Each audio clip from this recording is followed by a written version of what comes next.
Ibu Bapa dan Saudara yang dikasihi oleh Tuhan, saya ucapkan selamat hari Minggu dan salam sejahtera bagi kita sekalian. Kita patut bersyukur memuji Tuhan yang tetap setia menuntun memelihara hidup kita.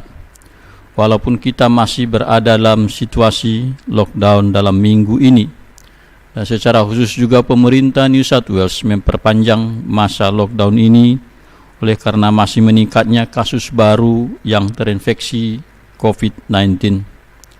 Dalam situasi seperti ini, Ibu Bapa dan Saudara, maka pilihan terbaik bagi kita adalah beribadah di tempat kita masing-masing atau di rumah kita, karena terutama juga daerah tempat di mana kita beribadah ini ditandai sebagai salah satu dari area of concern, maka kita akan beribadah di tempat kita masing-masing. Saya yakin bahwa kuasa firman Tuhan akan tetap dapat menjangkau dan bekerja bagi kita masing-masing. Oleh karenanya, marilah kita beribadah kepada Tuhan di dalam kesungguhan dan mengalami kehadirannya.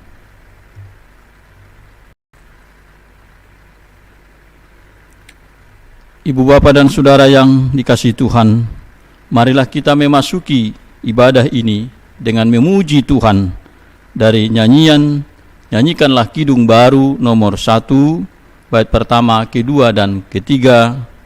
Hai Kristen, nyanyilah.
Saudara yang dikasihi oleh Tuhan, kita hadir menghadap hadirat-Nya dalam ibadah saat ini di dalam satu pengakuan bahwa pertolongan kita datangnya dari Tuhan, Dia yang menjadikan langit dan bumi dan yang memelihara kasih setianya secara turun-temurun dan tiada pernah meninggalkan perbuatan tangannya. Turunlah kiranya atas diri saudara-saudara sekalian anugerah Tuhan kita Yesus Kristus, kasih setia dari Allah Bapa, dan persekutuan di dalam kuasa Roh Kudus-Nya. Amin. Kita sambut dengan haleluya.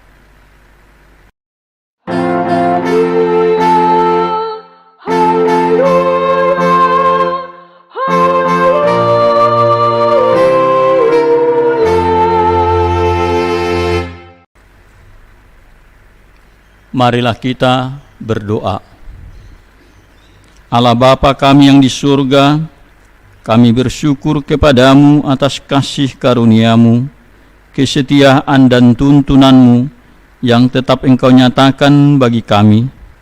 Engkau tetap setia memelihara dan menuntun hidup kami, melewati waktu dan seluruh aktivitas yang kami jalani, baik dalam pekerjaan, dalam interaksi, dan dalam tugas serta tanggung jawab kami.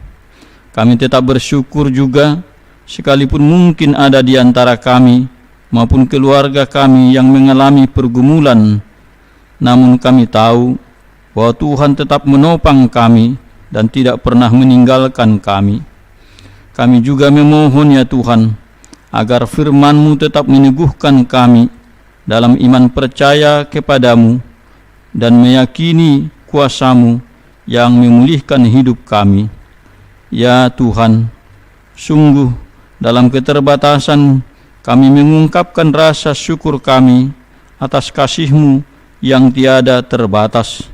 Tapi jadikanlah seluruh kehidupan kami menjadi hidup yang selalu bersyukur kepadamu ya Tuhan.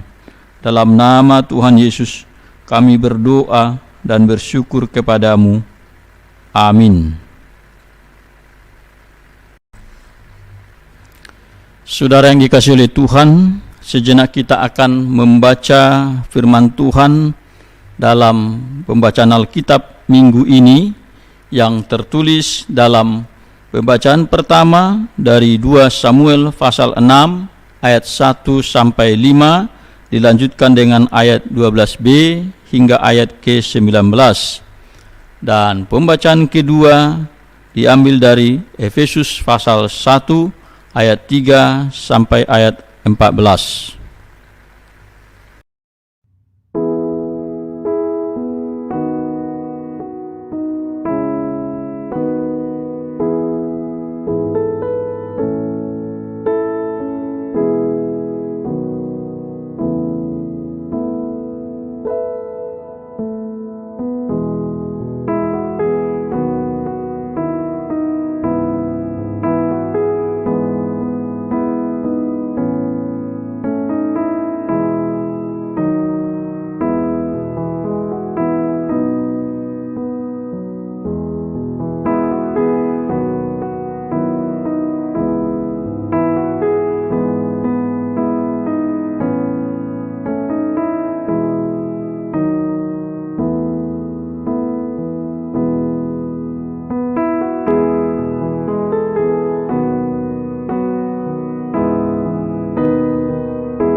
Berbahagialah kita yang membaca dan mendengar firman Tuhan serta melakukannya dalam kehidupan kita sehari-hari.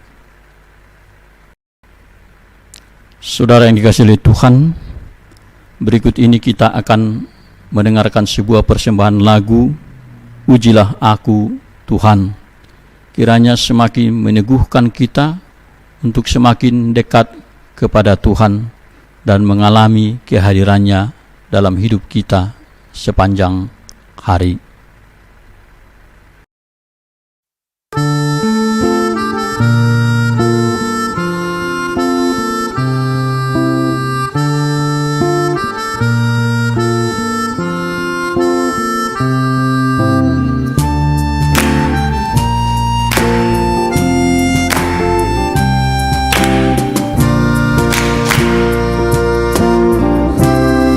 Ujilah aku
Saudara yang terkasih, kita akan membaca Mazmur, yakni Mazmur 85 ayat yang ke-8 hingga ayat yang ke-13.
Ibu bapak dan saudara yang terkasih, untuk menyambut firman Tuhan, marilah kita mempersiapkan hati kita dengan memuji Tuhan dari Kidung Jemaat nomor 380, bait yang pertama dan kedua, asal Yesus jua Tuhan hidupku.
Marilah kita berdoa. Damai sejahtera Allah yang melampaui segala akal, kiranya memelihara hati dan pikiran kita semua dalam Kristus Yesus Tuhan kita. Amin. Ibu bapa dan saudara yang terkasih, firman Tuhan yang menjadi dasar perenungan kita di minggu kelima setelah Pentakosta tertulis dalam Injil Markus, yakni Markus pasal 6 ayat 14 hingga ayat yang ke-29. Marilah kita mendengarkan firman Tuhan ini di tengah-tengah kita. Dalam perikop kita diberi judul Yohanes Pembaptis dibunuh. Demikianlah firman Tuhan. Raja Herodes juga mendengar tentang Yesus, sebab namanya sudah terkenal, dan orang mengatakan, Yohanes Pembaptis sudah bangkit dari antara orang mati, dan itulah sebabnya kuasa-kuasa itu bekerja di dalam dia. Yang lain mengatakan, dia itu Elia. Yang lain lagi mengatakan, dia itu seorang nabi, sama seperti nabi-nabi yang dahulu. Waktu Herodes mendengar hal itu, ia berkata, bukan, dia itu Yohanes yang sudah kupenggal kepalanya dan yang bangkit lagi. Sebab memang Herodeslah yang menyuruh orang menangkap Yohanes dan membelenggunya di penjara berhubung dengan peristiwa Herodias, istri Filipus saudaranya, karena Herodes telah mengambilnya sebagai istri. Karena Yohanes pernah menegur Herodes, tidak halal engkau mengambil istri saudaramu. Karena itu Herodias menaruh dendam pada Yohanes dan bermaksud untuk membunuh dia, tetapi tidak dapat. Sebab Herodes segan akan Yohanes, karena ia tahu bahwa Yohanes adalah orang yang benar dan suci, jadi ia melindunginya. Tetapi apabila ia mendengarkan Yohanes, hatinya selalu terombang-ambing, namun ia merasa senang juga mendengarkan dia. Akhirnya tiba juga kesempatan yang baik bagi Herodias ketika Herodes pada hari ulang tahunnya mengadakan perjamuan untuk pembesar-pembesarnya, perwira-perwiranya, dan orang-orang terkemuka di Galilea. Pada waktu itu anak perempuan Herodias tampil lalu menari, dan ia menyukakan hati Herodes dan tamu-tamunya. Raja berkata kepada gadis itu, minta daripadaku apa saja yang kau ingini, maka akan kuberikan kepadamu. Lalu bersumpah kepadanya, apa saja yang kau minta akan kuberikan kepadamu, sekalipun setengah dari kerajaanku. Anak itu pergi dan menanyakan ibunya, apa yang harus kuminta? Jawabnya, kepala Yohanes Pembaptis. Maka cepat-cepat ia pergi kepada raja dan meminta, aku mau supaya sekarang juga engkau berikan kepadaku kepala Yohanes Pembaptis di sebuah talam. Lalu sangat sedihlah hati raja. Tetapi karena sumpahnya dan karena tamu-tamunya, ia tidak mau menolaknya. Raja segera menyuruh seorang pengawal dengan perintah supaya mengambil kepala Yohanes. Orang itu pergi dan memenggal kepala Yohanes di penjara. Ia membawa kepala itu di sebuah talam dan memberikannya kepada gadis itu, dan gadis itu memberikannya pula kepada ibunya.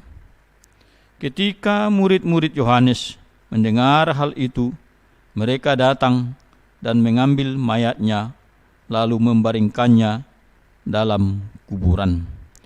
Demikianlah firman Tuhan yang kita dengarkan pada saat ini, ibu bapa dan saudara. Berbahagialah kita yang mendengarkan firman Tuhan, tetapi terlebih kita yang hidup dalam kebenaran firman Tuhan. Saudara yang dikasihi oleh Tuhan, saya ingin menekankan satu tema bagi kita saat ini sebagaimana muatan dari perikop ini, yakni walau bergumul, nyatakan terus kebenaran. Saudara yang dikasihi oleh Tuhan, perikop yang telah kita dengarkan ini sebenarnya mengetengahkan sosok Yesus, yakni Yesus yang tampil melayani, dan hal itu kedengaran kepada Herodes, raja ketika itu. Namun kehadirannya disangka oleh Herodes sebagai Yohanes yang bangkit kembali setelah ia membunuhnya. Akhir hidup Yohanes memang berlangsung dengan sangat tragis sebagai korban balas dendam dari orang yang pernah ditegurnya. Ia mati dengan kepala dipenggal sebagai hadiah bagi putri Herodias yang menari dan menyukakan hati Herodes di perjamuan ulang tahunnya. Yohanes memang dari sejak semula tampil memperkenalkan sosok Yesus. Ia menyerukan orang membuka jalan baginya, dan ia membaptis orang sebagai wujud pertobatan mereka. Yohanes sungguh seorang pemberani dalam menyuarakan kebenaran. Ia mengkritik perilaku yang tidak baik dan perbuatan tercela dari orang tertentu tanpa memandang status dan kedudukan pelakunya. Raja Herodes yang terkenal itu pernah ditegur oleh Yohanes Pembaptis karena ia mengambil istri saudaranya Filipus yang bernama Herodias dengan mengatakan, "Tidak halal engkau mengambil istri saudaramu." Ayat 18. Ibu bapa dan saudara terkasih, sesungguhnya Yohanes Pembaptis tidak sekedar menegur dari apa yang dianggapnya tidak benar, sebab hukum keagamaan pada saat itu juga sebagaimana dipahami oleh orang Israel melarang perilaku tersebut.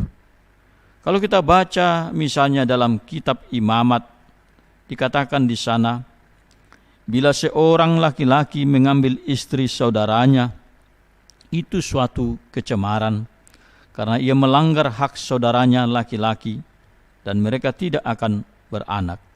Imamat 20 ayat 21. Dan teguran yang disampaikan oleh Yohanes Pembaptis membuat Herodias dendam terhadap dirinya, dan ia mencari kesempatan yang tepat untuk dapat membunuhnya. Saudara yang terkasih, ada banyak orang-orang tertentu seperti Herodias yang hanya berpikir dan mementingkan kesenangan dirinya sendiri dan mengabaikan apa yang menjadi norma dan moralitas yang berlaku bagi masyarakat. Dan orang seperti itu pastilah tidak suka ditegur. Mendapat teguran seperti itu dianggap mempermalukan dan menghina harga dirinya. Dan ketika teguran itu dianggap mengganggu kepentingan dan kesenangannya, maka suara atau orang yang menegur itu harus dibungkam atau disingkirkan. Ibu bapak dan saudara, Nabi Amos pernah mengatakan seperti ini, "Mereka benci kepada yang memberi teguran di pintu gerbang, dan mereka keji kepada yang berkata dengan tulus ikhlas." Dalam Amos 5 ayat 10. Teguran itu sering sekali disalahpahami, dan orang yang mengatakan teguran atau kritik sering dianggap sebagai musuh. Oleh sebab itu, orang tertentu karena tidak mau dianggap musuh atau takut kehilangan teman, maka mereka akan membiarkan atau mendiamkan kesalahan orang lain. Walaupun pembiaran seperti itu akan dapat semakin menjerumuskan. Penulis Amsal mengatakan seperti ini, "Lebih baik teguran yang nyata-nyata daripada kasih yang tersembunyi." Amsal 27 ayat 5. Rasul Paulus juga meluruskan pandangan ini dengan mengatakan, "Apakah dengan mengatakan kebenaran kepadamu, aku telah menjadi musuhmu?" Galatia 4 ayat 16. Ibu bapa dan saudara yang dikasihi Tuhan, memaparkan kematian Yohanes Pembaptis yang tragis itu tentulah tidak dimaksudkan untuk menimbulkan kengerian, melainkan untuk menunjukkan betapa berharganya sebuah kebenaran harus dibayar. Seorang teolog Lutheran Jerman yang bernama Bonhoeffer menuliskan pandangannya dalam bukunya The Cost of Discipleship. Bonhoeffer ini memang pada akhirnya mati digantung pada tanggal 9 April 1945 sebagai konsekuensi menentang kekuasaan rejim Nazi pada zaman itu.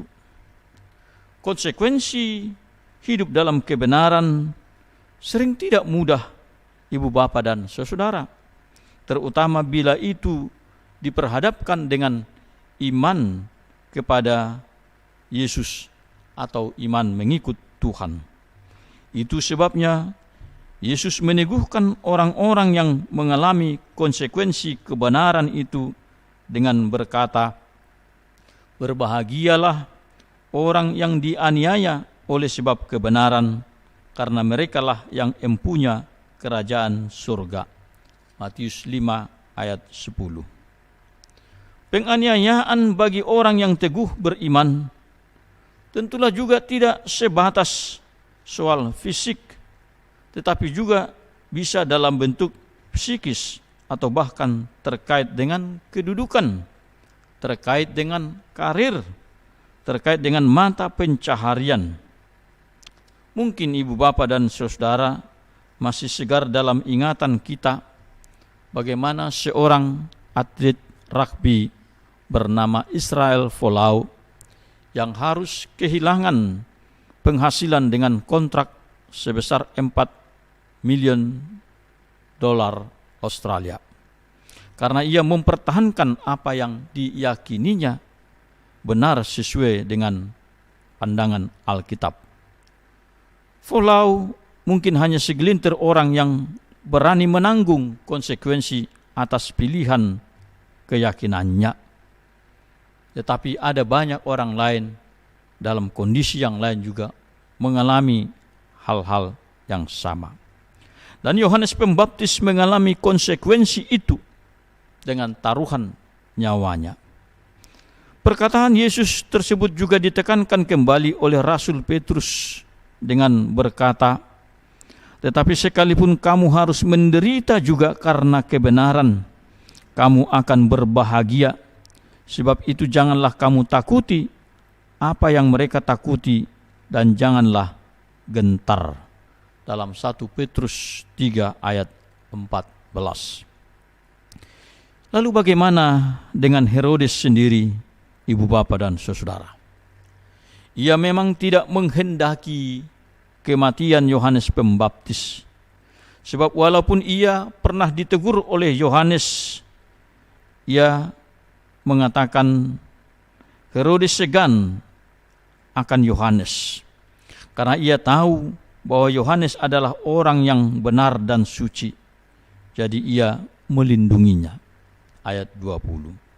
Herodes sebenarnya memiliki dilema moral sebab ia tahu Yohanes itu orang benar dan suci. Itu sebabnya ketika putri Herodias meminta untuk memenggal kepala Yohanes sebagai hadiah untuk dirinya yang menari menyukakan Herodes, maka Herodes menjadi sangat sedih. Dalam ayat 26 dikatakan, "Lalu sangat sedihlah hati raja, tetapi karena sumpahnya dan karena tamu-tamunya, ia tidak mau menolaknya." Namun demikian ibu bapa dan saudara, dalam peristiwa kematian Yohanes, Herodes tetaplah orang yang memegang keputusan dan orang yang bertanggung jawab atasnya. Tapi dalam kasus itu, menyenangkan hati putri Herodias baginya lebih penting daripada menegakkan kebenaran, menegakkan harga dirinya di depan para tamunya yang bersumpah akan memberikan hadiah, baginya lebih berharga daripada menolak kejahatan. Sebagai penguasa, Herodes pasti tahu dan menimbang apa yang baik dan tidak baik, apa yang benar dan apa yang salah. Namun ia dikalahkan oleh kesenangannya dan harga dirinya, sehingga tidak mampu menyatakan kebenaran dan menjadikan dirinya menjadi alat kejahatan. Ibu bapa dan saudara yang dikasihi oleh Tuhan, prinsip hidup orang percaya adalah sebagaimana yang dikatakan oleh Yesus dalam pengajarannya. Jika iya, hendaklah kamu katakan iya. Jika tidak, hendaklah kamu katakan tidak. Apa yang lebih daripada itu berasal dari si jahat. Matius 5 ayat 37. Dalam kehidupan kekristenan kita, atau tepatnya dalam persoalan iman, ada kalanya orang percaya dihadapkan pada dilema moral dan keagamaan di dalam menentukan sikap, dan terlebih bila itu dihadapkan dengan situasi yang sulit dan membahayakan hidup. Oleh sebab itu orang-orang tertentu bisa saja menyangkal imannya untuk menyelamatkan dirinya. Sama seperti pengalaman Petrus yang tertekan oleh ketakutan pada saat Yesus sudah ditangkap dan ia ditanya oleh orang-orang di sekitarnya. Di dalam Markus 14 ayat 71 dikatakan, maka mulailah Petrus mengutuk dan bersumpah, aku tidak kenal orang yang kamu sebut-sebut itu. Orang-orang tertentu juga bisa kompromistis dengan menutupi kata hatinya, apakah itu untuk menyelamatkan diri atau untuk mendapatkan atau mempertahankan keuntungan bagi dirinya. Namun demikian, ibu bapa dan saudara, setiap orang karena memiliki hati nurani yang memampukannya untuk membedakan mana yang baik dan yang tidak baik, seyogianya harus mampu memilih dan melakukan apa yang baik, walau hal itu memiliki konsekuensi atas dirinya. Penulis Amsal mengatakan seperti ini, lebih baik penghasilan sedikit disertai kebenaran daripada penghasilan banyak tanpa keadilan. Amsal 16 ayat 8. Penulis Amsal juga mengatakan, lebih baik orang miskin yang bersih kelakuannya daripada orang yang berliku-liku jalannya sekalipun ia kaya. Amsal 28 ayat 6. Dan Rasul Yakobus pun pada bagian lain dengan tegas mengatakan, jadi jika seorang tahu bagaimana ia harus berbuat baik tetapi tidak melakukannya, ia berdosa. Yakobus 4 ayat 17. Dan saya menduga ibu bapa dan saudara, dengan semua hal ini banyak sekali di antara kita yang masuk dalam kategori dosa seperti ini, dan ini yang acap disebut sebagai omission sins, yakni orang berdosa apabila ia tahu kebenaran tidak melakukannya atau membiarkan orang lain melakukan kesalahan dan kejahatan. Ibu bapa dan saudara yang terkasih, Yesus dalam pengajarannya tidak sekedar mengatakan nasihat tentang konsekuensi menjadi orang percaya. Dalam sejumlah kesempatan, ia mengingatkan bagaimana orang percaya dan mengikutinya akan menanggung banyak sengsara dan penderitaan. Dan Paulus sendiri adalah seorang rasul yang setia, yang bahkan sebelum melaksanakan tugas kerasulannya telah dinyatakan oleh Yesus apa yang akan dialaminya. Yesus berkata tentang dirinya melalui Ananias, aku sendiri akan menunjukkan kepadanya betapa banyak penderitaan yang harus ia tanggung oleh karena namaku. Dalam Kisah Rasul 9 ayat 16. Nah, itu sebabnya Yesus dalam pengajarannya juga mengatakan, berbahagialah kamu jika karena aku kamu dicela dan dianiaya dan kepadamu difitnahkan segala yang jahat. Matius 5 ayat 11. Tentulah tidak mudah bagi kita, ibu bapa dan saudara, memahami pengajaran Yesus ini, yakni bagaimana celaan dan aniaya disebut sebagai kebahagiaan. Sebab ukuran kebahagiaan bagi manusia pada umumnya ialah ketika mereka mendapatkan keuntungan, ketika mereka merasa senang, ketika mereka dipuji dan mendapatkan rasa hormat dan dibanggakan oleh orang lain. Itulah ukuran kebahagiaan bagi orang-orang pada umumnya. Saudara yang dikasihi oleh Tuhan, sosok Yohanes Pembaptis setidaknya memberikan inspirasi keteguhan iman seorang percaya bagi kita dalam menghadapi tantangan hidup.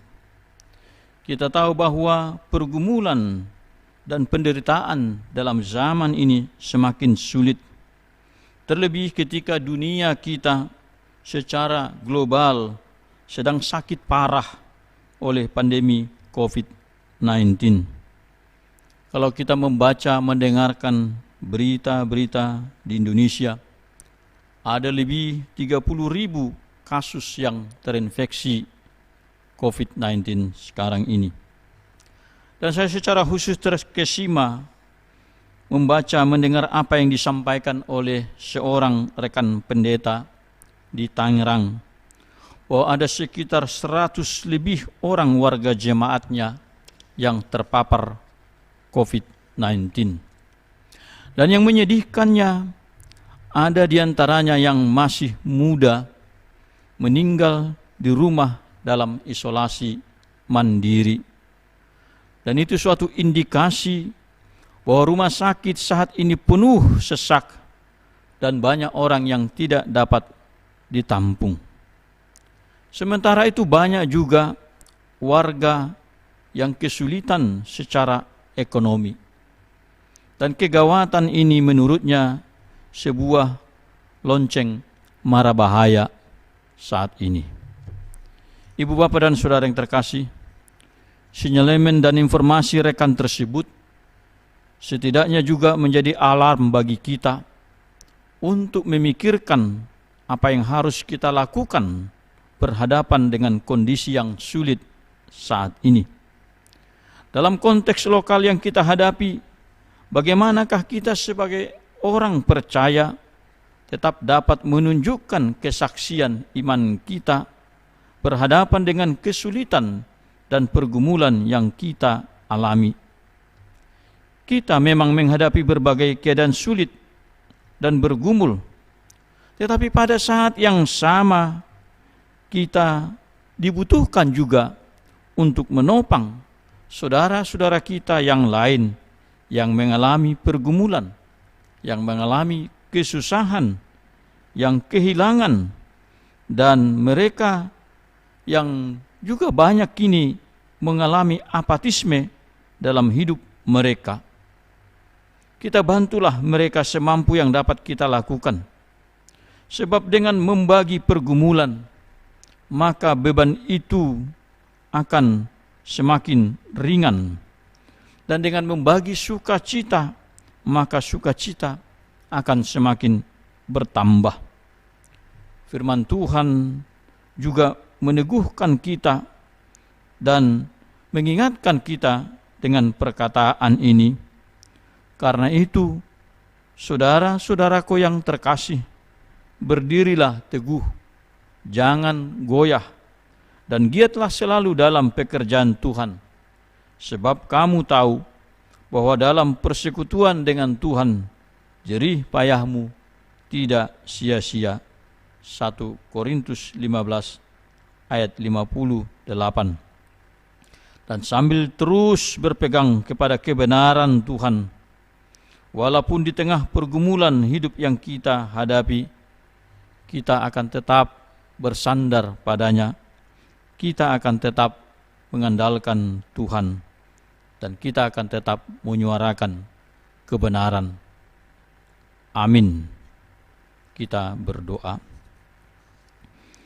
Allah Bapa kami yang di surga, kami telah mendengarkan bagian dari firman-Mu, dan kami ingin menyerahkan kembali kepada otoritas Tuhan yang meneguhkan kami untuk hidup di dalam firman-Mu, hidup di dalam kebenaran, walau pada saat yang sama kami mungkin mengalami tantangan, pergumulan, penderitaan. Ya Tuhan, kami ingin berdoa untuk pergumulan dunia ini. Kiranya Tuhan Engkau yang memulihkan dalam kelemahan dan keterbatasan kami sebagai manusia. Hanya Tuhanlah yang kami andalkan. Penyebaran COVID di gelombang yang kedua ini sangat menakutkan dunia, menakutkan kami. Tidak saja di Australia, tetapi juga di negeri kami Indonesia, yang sungguh mengkhawatirkan saat ini. Rumah sakit penuh, tidak cukup mampu menampung mereka yang harus dirawat dan diobati. Ada keluarga-keluarga yang mengalami juga krisis ekonomi, terlebih di masa pembatasan saat ini di Indonesia. Tuhan, kasihanilah kami. Kami ingin berdoa secara khusus untuk saudara-saudara kami, keluarga kami di Indonesia yang mengalami keadaan sulit ini. Tolonglah ya Tuhan, berilah kasih karunia-Mu. Engkau memampukan pemerintah juga dalam kondisi sulit ini untuk mengatasi keadaan. Engkau meneguhkan setiap warga juga untuk bahu-membahu.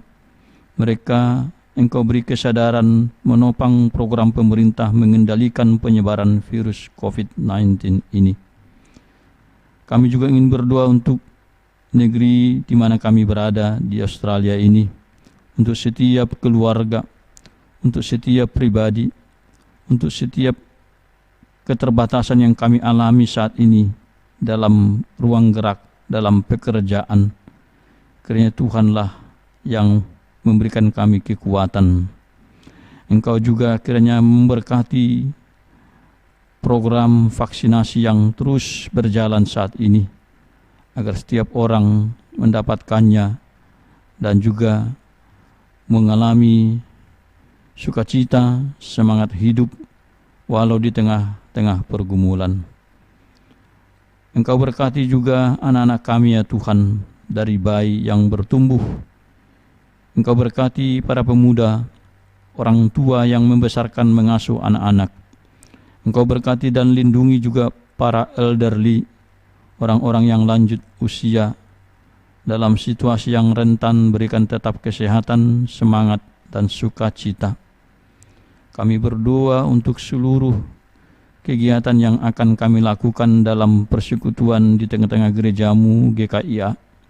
Walaupun dalam keterbatasan, berikan tetap kami kemampuan untuk melihat peluang dari setiap apa yang dapat kami lakukan dalam pelayanan. Berkati, lindungi seluruh jemaat-Mu ya Tuhan. Kami juga ingin berdoa secara khusus untuk persiapan rapat tahunan jemaat.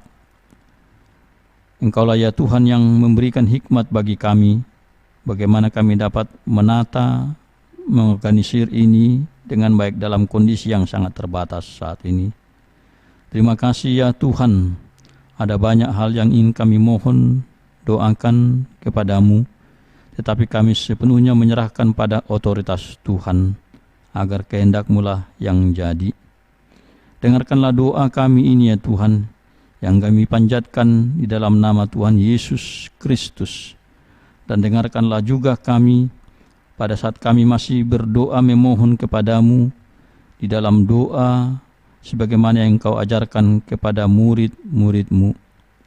Bapa kami yang di surga, dikuduskanlah nama-Mu, datanglah kerajaan-Mu, jadilah kehendak-Mu di bumi seperti di surga. Berikanlah kami pada hari ini makanan kami yang secukupnya, dan ampunilah kami akan kesalahan kami, seperti kami juga mengampuni orang yang bersalah kepada kami. Dan janganlah membawa kami ke dalam pencobaan, tetapi lepaskanlah kami daripada yang jahat. karena Engkaulah yang mempunyai kerajaan dan kuasa dan kemuliaan sampai selama-lamanya. Amin. Saudara yang dikasihi oleh Tuhan, untuk mengakhiri ibadah ini, marilah kita memuji Tuhan dari nyanyikanlah Kidung Baru nomor 204, bait pertama dan kedua, di dunia yang penuh cemar.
Saudara yang dikasihi oleh Tuhan, sekarang terimalah berkat dari Tuhan kita.